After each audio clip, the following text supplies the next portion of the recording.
Really big episode of Fight Night Picks. I'm joined by ACB's Fernando Gonzalez, Darren the Dentist Stewart, who got a knockout win last weekend at UFC 228, investigative MMA journalist and Canadian Mike Russell, as well as the featured up-and-comer of the week, Caleb Hall. So, let's get into it.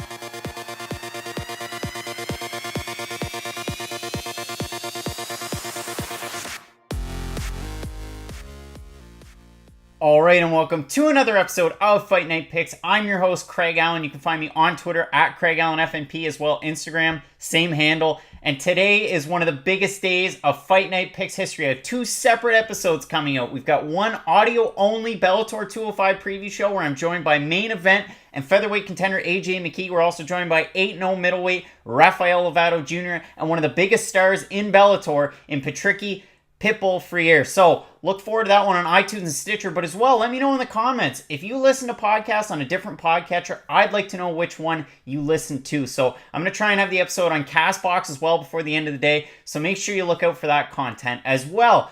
Lots of new articles on the website, FightNightPicks.net. I had a chance to talk to Anthony Smith earlier on this week in Moncton. Tickets go on sale today for the event, UFC Fight Night Moncton, Oezdemir versus Smith. And that's going to be taking place October 27th. So head on over to the website for that. But today I've got a really special episode for you here on YouTube. We're talking to ACB's Fernando Gonzalez. Some news and possible info on to when we could see Fernando back in the cage. Hopefully sometime soon as well. I'm joined by UFC 228 prelim winner Darren the Dentist Stewart. He got the win over Charles Byrd, TKO win. He's on a roll now, so we're going to talk to Darren about some of the different things he's been working into his game and when we could possibly see him back in the octagon. As well, we're joined by Canadian MMA investigative journalist Mike Russell. We're going to talk to him about the developing story that he's had over the past couple of years regarding MMA manager and agent Ali Abdelaziz. So really fun stuff and interesting stuff coming from Mike later on. As well, I'm bringing back one of the things that I used to love doing on the audio-only podcast. We've got a featured up-and-comer who's going to join us in 2-0 as a pro, Caleb Hall. So let's start off by getting into the interview with Fernando Gonzalez. I started, recording once we had already started talking, so we kind of missed a little bit of it. But my first question to him was, what led to the decision to go from Bellator into ACB? So let's hear what Fernando has to say. For me, I felt like they were kind of set me up a little bit on the weight cuts. They changed the times on both my last two events. So after that, I have a lot of respect for them, and they got my name to where it was. But I didn't want to burn that bridge or lose respect for them and cross that line. I was already getting upset, but like I said, they gave me my break, and so it was better to part ways. And I mean, you're finally getting the chance to travel. What was it like going over to England for the first time to fight over there? Getting over there was cool. Once we were over there, it was a lot of fun. It's big culture change. Didn't you have a lot of travel issues trying to get over there too? Oh my God, yeah. We got stuck. We got stuck in New York. We were supposed to leave at 10 at night. We ended up getting there at like 10:20. I think we missed it by 10 minutes or 20 minutes. So then the next flight wasn't until 6 in the afternoon the next day. So it's like, 10. So by the time we run to this other area or the other airport, we find out we missed it. We run back to try to get our luggage. And they're like, it's not here, it's at the other airport. So then he had to run back again. They wouldn't give us our luggage. They said no. Everybody was going nuts there. So almost every flight was canceled. So I'm sure the workers were already stressed out. But by the time I got to him, he was like, man, he was an ass. I was like, can I please get my bags? I'll walk them. I'll get it myself. And he's like, yeah. You have to come back tomorrow morning. So I couldn't even get a room or nothing, man. We ended up sleeping in the airport until 6 in the afternoon the next day, and finally got on the plane, took off. I felt that it gave me a little bit of a dump in the fight, but it wasn't until the third round that I really felt it. But it's just those things. It's a life lesson, you got to kind of go through that so the next time it won't be as bad. And hopefully it'll be for a title, and I won't get sidetracked and get the win. So, I mean, in that fight, it was a chance to kind of move back up to middleweight. Is it a lot easier for you to fight at middleweight? I know, you've fought at 170, 175 in the past, different weight classes, but what's the plan with ACB? Are you going to stick at middleweight? Could you go back down? Yeah, from what we or in my contract that we wrote, I'm open to both weight classes, so I can do 85, and then, obviously with notice to give me the chance to move down to 70s, I can do that as well. I like floating around both. 185 was way easier just because just like what happened, you never know that stuff's gonna happen, So if I had to make 170, I probably would have had to miss. I would have missed weight again. Yeah. But being at 185, I got there late, showed up pretty much the day before weigh-ins. I slept as much as I could, woke up and started cutting, and I made the weight really easy. Considering especially the delay and everything, so I felt way better at 185. But if they give me proper notice and none of that stuff happens, I can make 170s. I mean, it seems to be a great promotion. I've watched a lot of their events. They put on a really good show. ACB 87 was good. ACB 88 with 3 title fights, and then this past weekend, another event. So as far as your contract's concerned with these guys, how many fights are on it? I have 6 fights with them, but right now the same thing. They're allowing me to fight outside of the promotion, just because they're trying to play catch up with the guys that haven't fought yet. So it'd be almost too soon, I think, for them to throw me back on. I put it out there if Albert Durov needs an opponent, because he was asking for a super fight. So I know more likely that's the one they're going to put together, but. If he didn't didn't have anybody, that I would be willing to fight him at down there in Moscow. But right now, we're in the works of trying to get on that Tito Ortiz, Chuck Liddell third card, their third fight. I'm trying to get on that. One of my buddies had to hit me up, and his friend's the matchmaker, and they're starting to put the undercard together. So. My fingers are crossed. I'm hoping to get on that. And, like I said, ACB is really, really cool, and they're allowing me to fight outside of my contract. Right now that's in the works, and hopefully I get that call and get that contract soon. Yeah, I mean, fingers crossed. You dropped the decision to Struce, tough fight. And of course, Duraev, a lot of people had the cards. I saw some 47-48s. I saw some, people had 5 rounds for Duraev on the weekend. So, a lot of different scores, but yeah, I mean, whether or not you get the Duraev fight or you end up fighting on that card with Golden Boy, that'd be pretty special. Yeah. Oh man, that'd be awesome. Either one of those two. Obviously, I get a title shot if it goes that through ACB, or being on the card like Chuck Liddell, Tito Ortiz. That's going to be huge. So there's going to be a lot of notice, and then it'll allow me to. For me, I always fight better under those kind of circumstances, So I just feel it'll pull the best fighter out of me, and give the fans a great show. Awesome, Fernando. Well, thanks so much for coming on. Hopefully, we get to see you back in the cage soon, whether it's with ACB, whether it's with Golden Boy on that huge super card. For all the fans that are watching at home, where can they find you on social media? And if you have any sponsors to shout out, let us know. You can hit me up on. Or look me up on Instagram at Menifumaniac.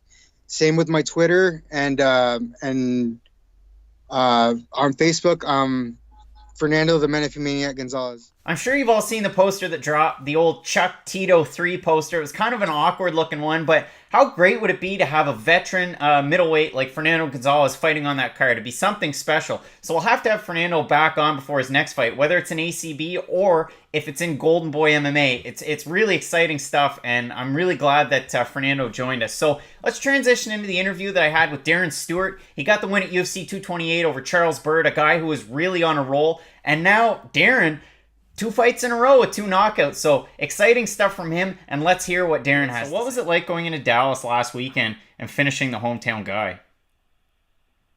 Very good, man. I've silenced them, because I was getting booed and they're cheering him on because obviously he's a hometown guy. So it felt really good just putting a hometown guy to sleep in the hometown and listening to the crowd go silent.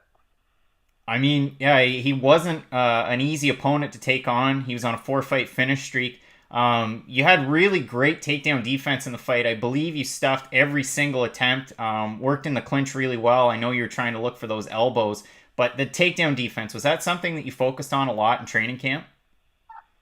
Of course, man. I always focus on that, man. Always. Because I know most of the American guys love their wrestling. So that's one thing I focus on. Like, I train at Team Titan, innit? Gym called Team Titan, and they work a lot on wrestling. So, you know, it was only right that I defend all them.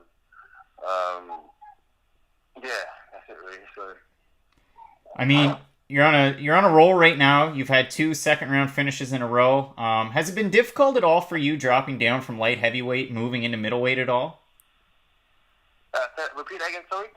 So you're on a roll right now. I mean, both your last 2 finishes or fights have been second-round finishes, but has it been difficult for you at all dropping down from light heavyweight to middleweight? No, not at all. I don't like it because it's stressful. You know, as I like heavy, there's no diet. You know, I come home, eat as much chicken as I want. It's not junk food, but I eat as much as I want. Now you have to have a calorie deficit. You have to follow a calorie deficit. So, and you're always constantly eating proper good and weighing your food and stuff like that, and making you have to cut weight, and it's not a nice feeling now. I don't like it. I will never like it. I'll never get used to it, but it's got to be done. Yeah, for sure. And I mean, some people might not know this, but you're also an accomplished dancer. I've seen videos on Instagram and on Twitter, all over the internet. Can you explain kind of how those skills have possibly translated into your success as a fighter?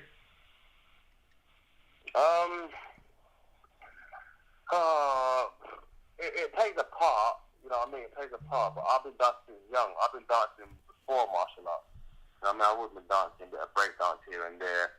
I took on salsa, not for my martial art, I took on salsa as a new hobby because I just love dancing. I like new challenges. And then I realized that the cardio and the footwork in salsa also helps you in MMA. So I remember when I used to have a fight week, I used to go at salsa in fight week. So if I'm fighting Saturday, I'll go salsa on a Thursday, get that last bit of cardio, get that last bit of sweat, you know, just to make the weight and yeah, get the cardio. So now there's no time. I go salsa once in a while, you know. Now I do it for fun. Now I do it because my missus is going out and going out with family or friends. I'm not doing it for training, you know, but it did used to play a part. It still does, don't get me wrong, I still got to play a part. It does still play a part, but I'm not big on it like I used to be. Like I said, I train 6 days a week. It's too hard. But I do love dancing, that's what I do. I know I shut the world because they think every MMA fighter is just, you know, a typical aggressive guy, but I'm unique. Yeah, for sure, and it's a pretty cool thing to be doing. So I mean, in 2016 you fought 3 times. You fought 3 times last year. We've seen you twice in the cage this year. Is there a chance that we see you back again before the end of the year? And if so, is there somebody that you'd really like to fight? Hopefully, you see me this year, but it's got to be November because my missus is due January. So I'm not trying to fight December or January. So if I do, it has to be November or it'll be February. And anyone in particular? No, I don't do it. I just don't. I never have. I never will. I just don't do these name calling. Like, if I want someone, I don't mind. I don't mind fighting whoever. I haven't got no one specific to say, I want you. Like, and I'm not taking that seriously. Do you know what I mean? Like, it ain't no, I grew up on the street, I want to knock you out kind of thing. No, any day it's a sport. You know what I mean? And I'll fight anyone they put in front of me. But it's nothing personal. I want to fight this guy. I want to fight that guy. You know what I'm saying? So whoever they put in front of me, I'll take. Until they have to sit and wait and see. Yeah, for sure. It'd be great to see you back in the cage before the end of the year. And I know that MSG card, there's a lot of middleweights on there already, so maybe you could get added to that. Oh, yeah, that New York? Yeah, it is, yeah. Yeah, there's a lot of middleweight. I know a lot, man. It's stacked already, so... Hopefully, possibly, maybe we could see you on that card. Thanks so much, Darren, for coming on. Like I said, hopefully we can see you back in the cage again soon. For all the fans that are watching at home, where can they find you on social media? And if you have any sponsors you'd like to shout out, let us know. Yeah, so social media, you can find me on Darren_MMA. Now, that's the same for Twitter, Snapchat. So Instagram, Twitter, and Snapchat is Darren_MMA. I want to give a shout out to my gym, my friends Mo, Curtis, my management, Intensity. Shout out to my sponsor, ISO Sports. Big up, my missus and my son for supporting me. Big up Battles of London, another sponsor of mine as well. Big up yourself, Craig, for doing the interview. So, yeah, big up everyone that's showing support, all my fans, all the fans are the reason why I'm here today, still going strong, so shout out to everyone, Awesome. Thank you very much. Thanks. Really appreciate Darren coming on the show. And one of those last questions that I asked him, I was really interested in because he's an accomplished dancer and he's big into salsa. You can check him out on Instagram at Darren_MMA. And I wanted to see how that transitions into, the sport of MMA. We've seen a lot of football players, like you think Brendan Schaub, Eric Anders, Matt Mitrione, among others, and they found success kind of crossing between football and into MMA. So I wanted to see, you look at Darren's fights, his footwork's really good, and I wanted to see how that's worked for him and how he incorporates it into his game. So interesting stuff from Darren. Great win at UFC 228, and hopefully we can see him either on that UFC 230 card or early on next year. So now let's get into the interview with Mike Russell, MMA investigative journalist, and he had a big kind of expose piece come together over the last couple of years, and there's going to be more interesting news coming out in the near future. So let's hear what Mike has to say. Thanks so much for coming on the show.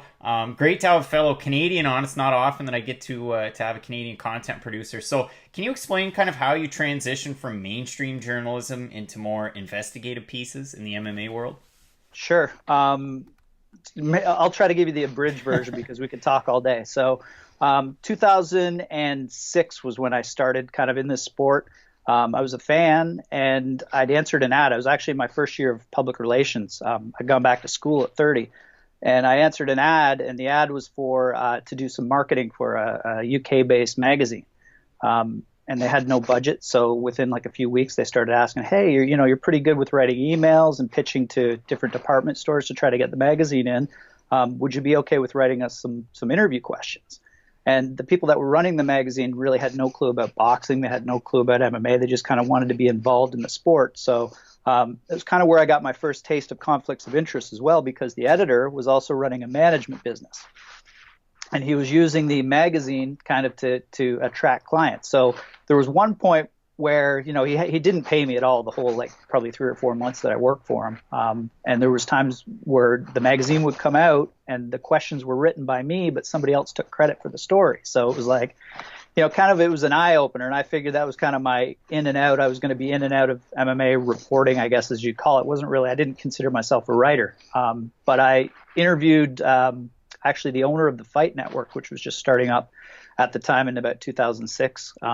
And it was for a magazine that basically the magazine issue didn't come out because the owner of the magazine, unbeknownst to him, the editor had taken the money for the next issue and done an MMA seminar that failed.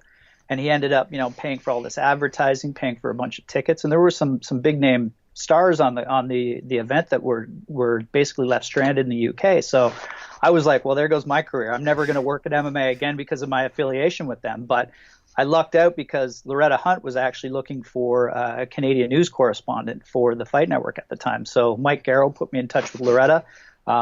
I sent Loretta a few of my articles, and it was, talk about humbling experience. I thought, again, I'm not going to get this job. She looked at them and she said, well, you know what? You seem like you know what you're talking about. Like you seem to have a very good grasp. And she said, I can teach you the other things. But she said, I think we've moved kind of beyond Q&A type journalism. And I'm like, fair enough. So I took that, as a tip. So, I learned kind of under fire with Loretta, where I had to do a weekly column every week that was basically news stories. So I was calling, 5, 6, 7 people, like on a Monday at school. I'm on the pay phone, and my first investigative piece was actually Bill Mahood got caught using steroids at a Strikeforce event and was suspended. So my, little knowledge of MMA journalism, Loretta always said, get both sides of the story. So I remember I called Bill from a payphone at school with my recorder up, and I was talking, and I'm like, I was wondering if I could get a statement on your failed drug test in California.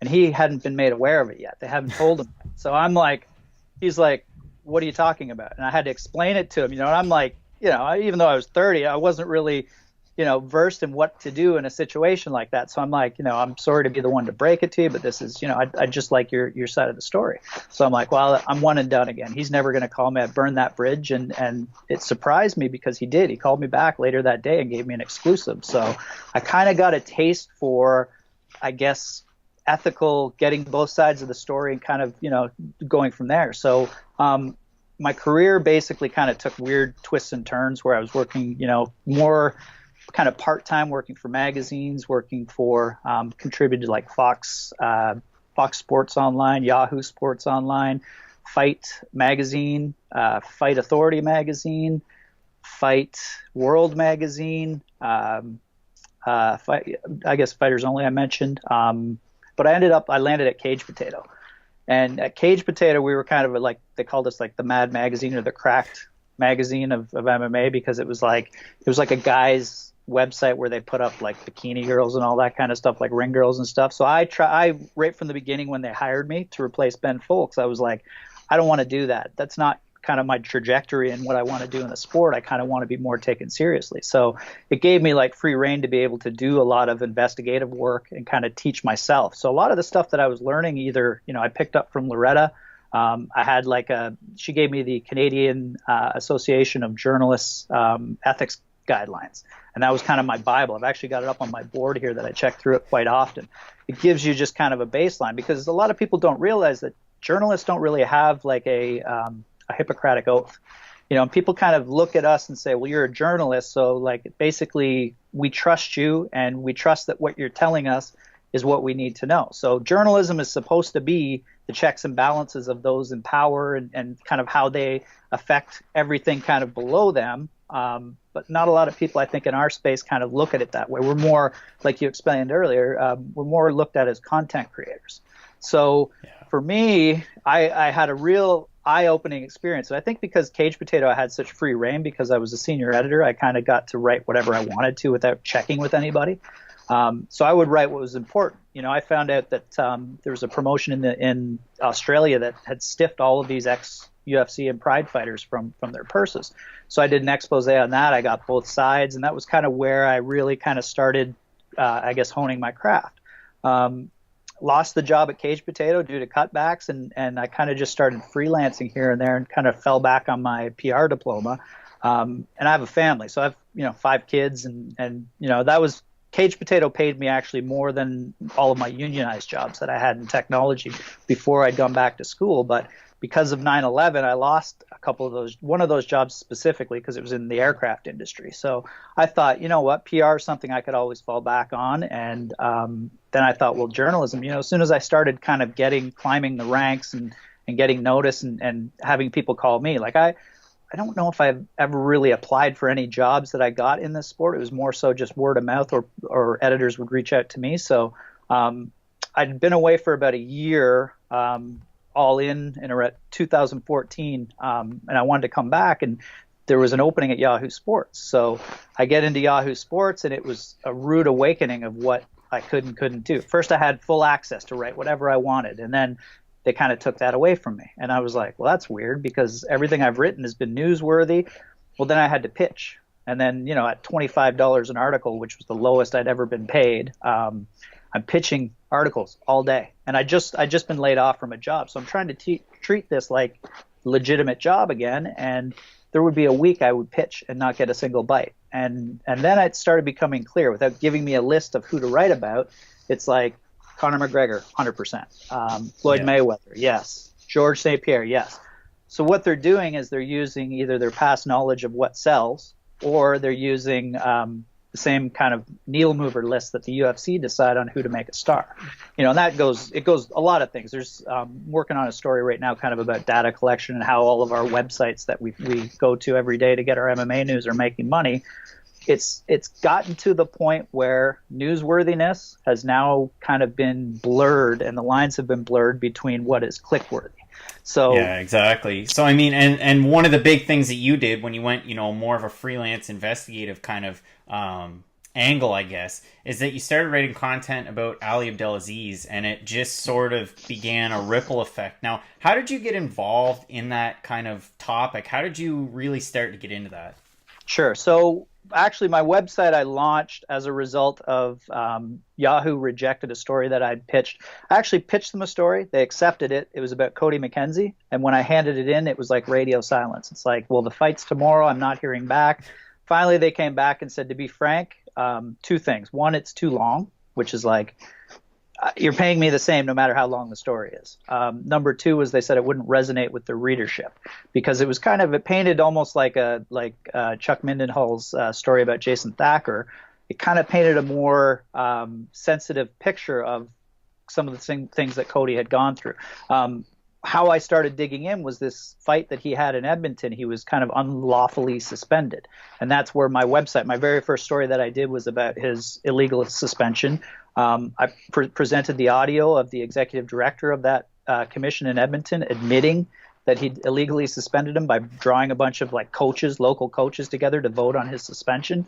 And then I started pushing for the city to do something about it. Well, all of a sudden it unraveled this whole corruption scheme, basically, that, you know, this guy got his job through corruption and through cronyism, and he was absolutely unqualified for the job. So then my investigative work started going from there, where I got a copy of his resume and found out that he'd lied to all these people on his resume. And, you know, from there for about 2 or 3 years before I actually started the Ali Abdelaziz investigation, I was looking into Edmonton, which I don't know if you knew, it kind of culminated with the Tim Hagg dying in Edmonton story. And I was the one that discovered that this executive director that had been kind of in my target for all of the different things he'd done, like letting Ryan Jimmel fought Sokaju, and Sokaju used tampered gloves. And, you know, there were all these different situations that were happening that were like, A, unsafe, B, favoring certain sides of certain things, like with issues.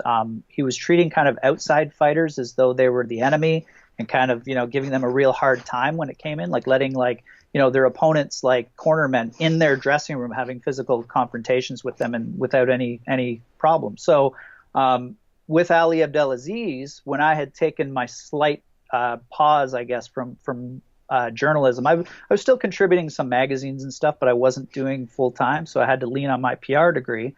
I went and I was working for Fund a Fighter, which was owned by one of the guys that owns the building that TriStar's in. So there's this kind of affiliation with TriStar. So I worked basically there for 2 years. We couldn't come to terms with my renegotiation, so I left. But during that time, we had a few fighters that were having issues with Ali, that the guy that was basically my boss from Fund a Fighter did stuff like he backdated contracts with a fighter to protect them from Ali forcing them to sign with him. So I was getting kind of all these different bits of information that I've been collecting. At the time, we were kind of looking, Rick Hahn didn't have any sponsors. He was at TriStar at the time. So for free, I built a database on my own time and was calling sponsors. And then, you know, things were happening, like I was getting calls back from sponsors that agreed to say, yeah, actually, we got a call from this Ali guy saying that Rick is Rick's sponsor, managed by Ali. And so I was all like worried that I'm like, well, if he's your manager, I don't want to step on any toes. We're doing this for free. The difference was we were taking nothing from the sponsorships and Ali was taking 20%. So it was like, we explained it to Rick, you know, like, hey man, it's up to you if you want to just leave it as it is. But like, really, you should be getting, if we're going to give it all to you and somebody else is going to take a percentage. So then TriStar guys started sending me all this other info about Ali, where he was trying to say, I'll get you in World Series of Fighting, but you have to sign your guys over to me, to managers. So he was making these like illegal deals where it was like, basically the only way to play is if you sign over a certain amount of your money to me. So that's a really big deal. And like in boxing, guys have lost their licenses. There was, who was it now? Don King's son lost his license because he was kind of doing both sides, you know, as far as matchmaking and managing at the same time. So I kind of started with, that was the story I was going to tell. It never actually got told, only kind of, you know, on podcasts like this, but it was funny. People say, well, how did you get onto the story? I said, well, I actually, the night before my story came out, I was writing this story about all the stuff that he was doing illegally, because John Nash and Paul Gift had come out with their story that questioned, like, was he acting illegally in both of these? And I'm like, I've got evidence of that. I'm going to put it out. So I was going to just give it to them because I thought, well, you know what? People will say I have some sort of conflict of interest, even though I never made any money from anything I did from, there's always going to be somebody that's going to look at, and, even though going through my ethics guidelines and everything, I'm like, you know what? I kept, this is this and this is that. I thought, so I never told that story, but the night before I was going to write it, and I tweeted at Ali, I said, listen, I'm going to write what I know that I know. I've got phone calls taped. I've got everything, and he knows it, right? So I kind of, in my style, which a lot of people don't like, they always say I've got like a personal vendetta. I did the same thing with Pat Reed. I was tweeting at him, It's just kind of my, I guess, I'm a big fan of Hunter S. Thompson, so like the Gonzo style of journalism where like you kind of talk about all the stuff that you've kind of done in behind the scenes more. So anyway, I asked for an interview with Ali, and he ignored it, and then I got a DM from somebody alleging that they were a World Series of Fighting exec. And they said, I've got a story for you. And I'm like, okay, well, with anything, you kind of, when you get contacted about anything, you kind of question the source first. Because I've seen there were people when I first started that were fooled into thinking that there was one in particular, it was Marco Antico at MMA Weekly, got fooled into thinking he was interviewing Andrei Arlovsky. It was a total fraud.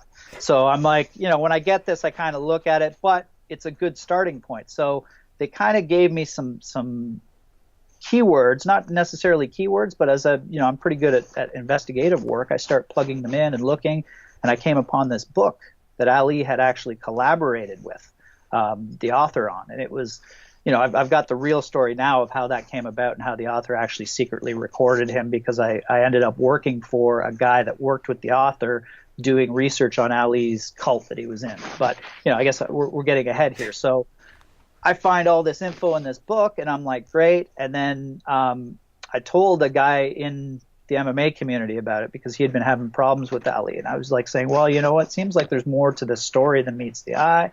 Well, he tweeted about it and tweeted the clues, basically, like I think it was like New York City, NYPD, FBI, certain manager, and like all these different ties with an Islamic terrorist group.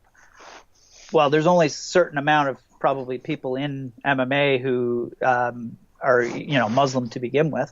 So it didn't take long before I get a phone call from one of the guys that, I'd spoken to earlier about one of the stories that I was like, hey, if you guys want to do it. And then, people started catching on that they found the book and they started, moving on it. So I stayed up all night and kind of one-off wrote the first story.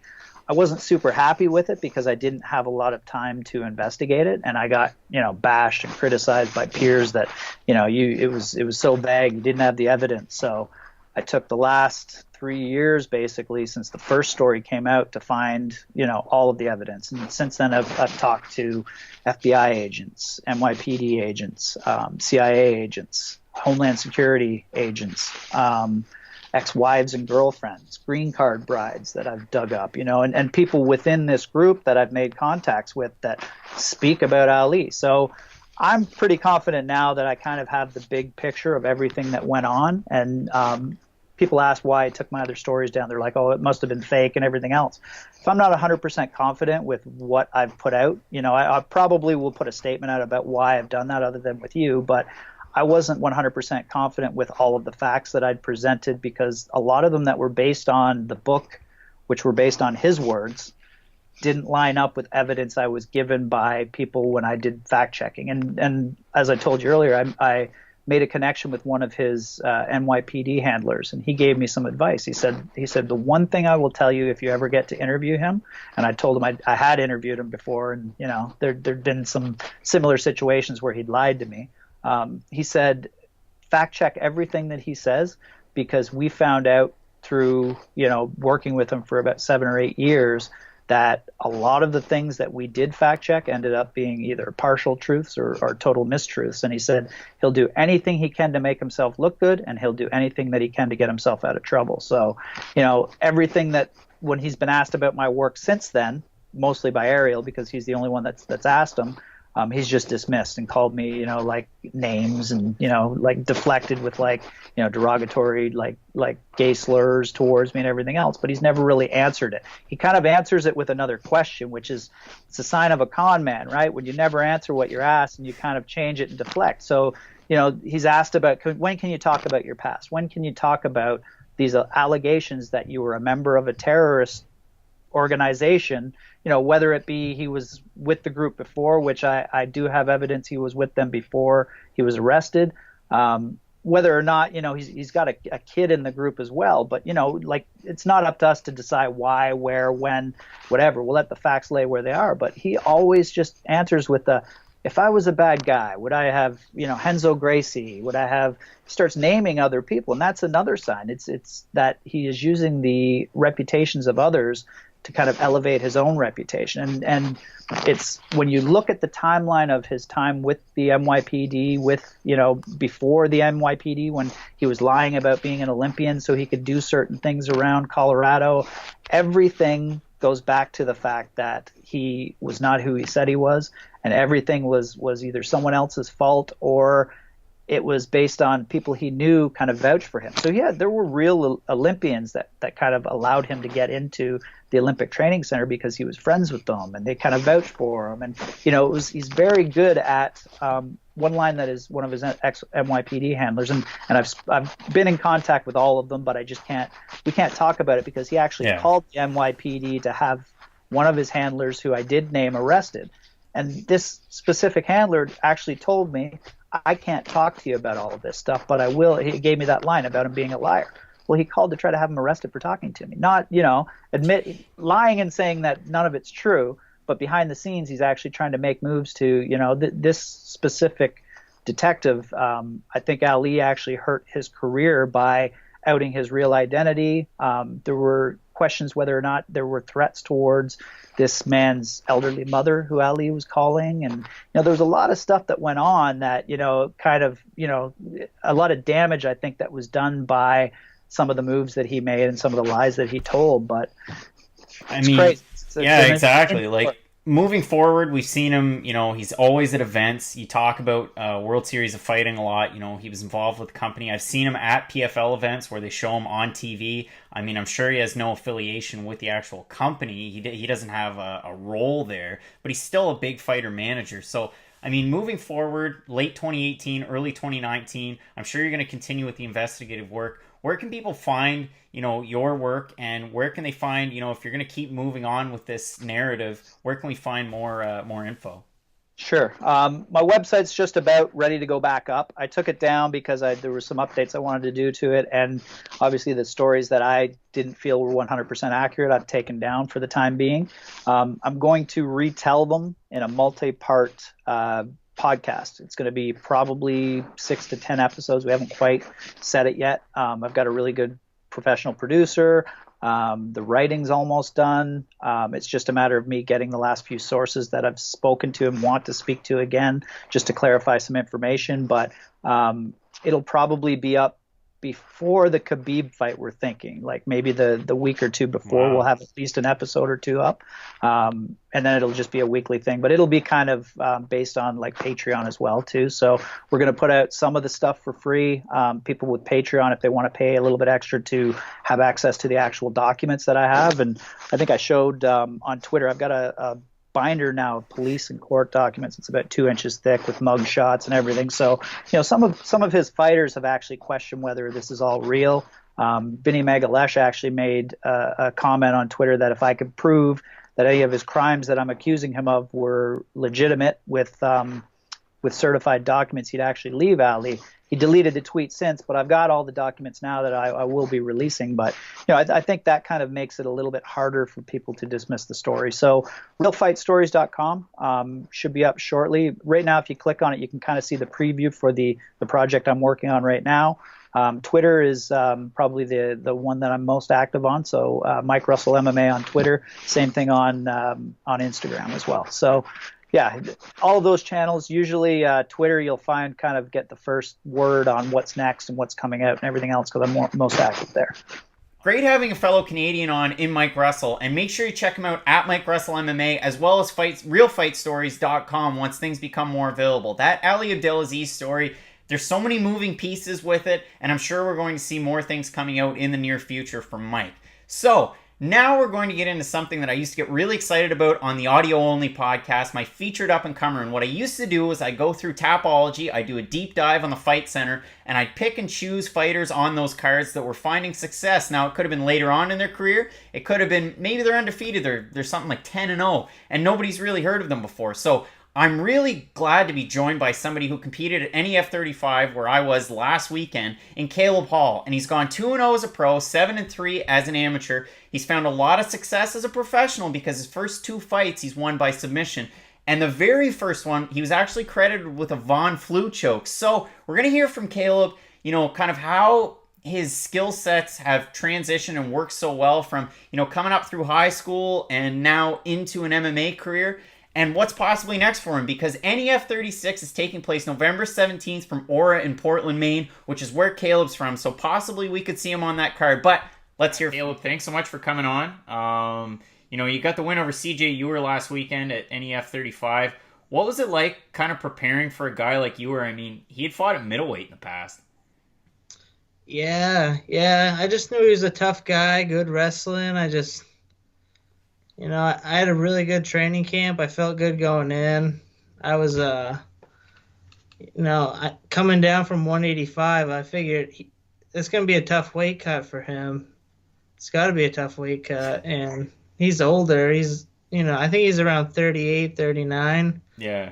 So I knew he wouldn't recover as well as, I could, 'cause I'm 14 years younger. But, yeah, I want to get back to my wrestling and push the pace on him, but just ended so fast that didn't have to do that. No, for sure. So, I mean, for the folks at home who don't know, how did you get involved with MMA? Well, I got back into it in high school. I wrestled my whole life, so, I was watching it. I wasn't really huge into MMA at first until I saw how good all the wrestlers were doing. So I thought it was something, maybe I could be good at that. And then once I started training, I just fell in love with it. It became my life. Why do you think that wrestling's such an important skill set to have in MMA? I think it's the most important skill set because it teaches you so much about discipline and hard work, and you really see from a young age in wrestling however much time you put in is how good you're going to be. And also, it makes jiu-jitsu a lot easier.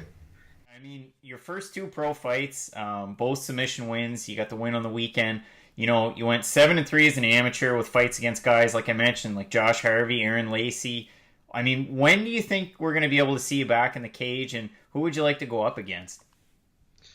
I'm thinking. I'm not sure who when I'm gonna fight next. Next one's in Portland, which is where I live, so that's heavy on my mind, fighting in Portland again. But we'll see. Got some injuries I gotta let heal. I'll talk to my coaches and we'll make a plan within the next week. For sure. Well, awesome, Caleb. Thanks so much for coming on. Hopefully we can have you back again before your next fight and possibly see you at the NEF 36 card. I'm going to be there for sure in November. So for the fight fans out there, where can they find you online? If you got any sponsors to shout out, let us know. You can find me on my Instagram, Caleb Hall MMA. Yeah, give me a follow. Also on Facebook. Really glad to have had Caleb on the show, and he's definitely a guy that you want to watch out for because I think he's got really big things coming up in his future. I mean, 2-0 as a pro, 2 first-round submission wins, really great wrestling, and I mean, he was taking on a bigger guy in CJ Ewer. I mean, he was 5'6", but he did recently compete at middleweight, and he dropped down to lightweight in this fight. So a tough one for Caleb, but he got the win. So hopefully he can get on that NEF 36 card coming up November 17th. Hometown in Portland, so it'd be great for him.